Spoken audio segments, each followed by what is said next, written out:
Beasley has made his statement. I'll start with you, Kevin, first, and bring Pat in. Your thoughts on the fact that, you know what, he's very upset with the union. Unvaccinated players are not being represented as hardly as they should be. I think you should just go talk to Rasmus Ristolainen and find out what life was like with COVID. Here's a athlete in his prime for the Buffalo Sabres who at times said he wasn't sure if he'd wake up in the morning because what COVID had done to him. So I think the risks are still there. I understand Cole Beasley's stance on personal rights, and that's fine. I mean, play, and if you get sick, well, now you face the consequences. The problem is if you spread it to others who are not vaccinated. It's an issue that, you know, we've dealt with for a year as a society. It's an issue that the NFL is grappling with now. The answers, to be honest, I don't know what they are. Yeah. It's a tough one, Pat. I understand and I respect Cole Beasley's decision not being vaccinated. I also respect players that do get vaccinated, but this is something that could affect the team somewhere down the line. But then again, I mean, this is a debate that doesn't end, even though we've opened up as a country a little bit more. And that's what's so interesting about the whole thing. First off, I do find it funny, right? Like, I mean, look, Cole Beasley can say what he wants to say. He has a Twitter account. They're going to put microphones in his face. The NFL should have seen something like this coming. And maybe they have ideas to try and mitigate what the consequence of a player speaking out this heavily is going to be. We haven't seen him yet.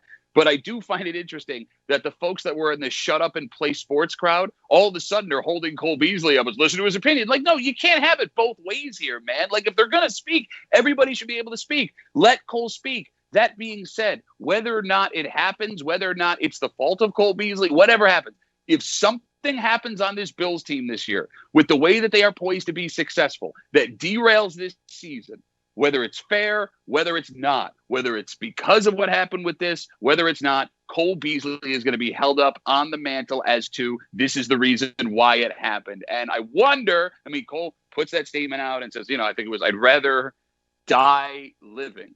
I think was the quote, if I'm paraphrasing correctly. Yeah. If something goes wrong, man, you got to be ready to deal with those consequences too. And when I say consequences, I mean the ideas that the folks that watch and love this team are going to have about what you did and said.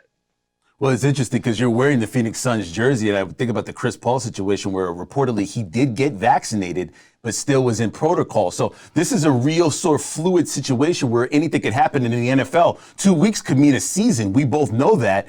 We all know that. The fact that you could lose a player or a couple of players for about a couple of weeks and it could change your entire season.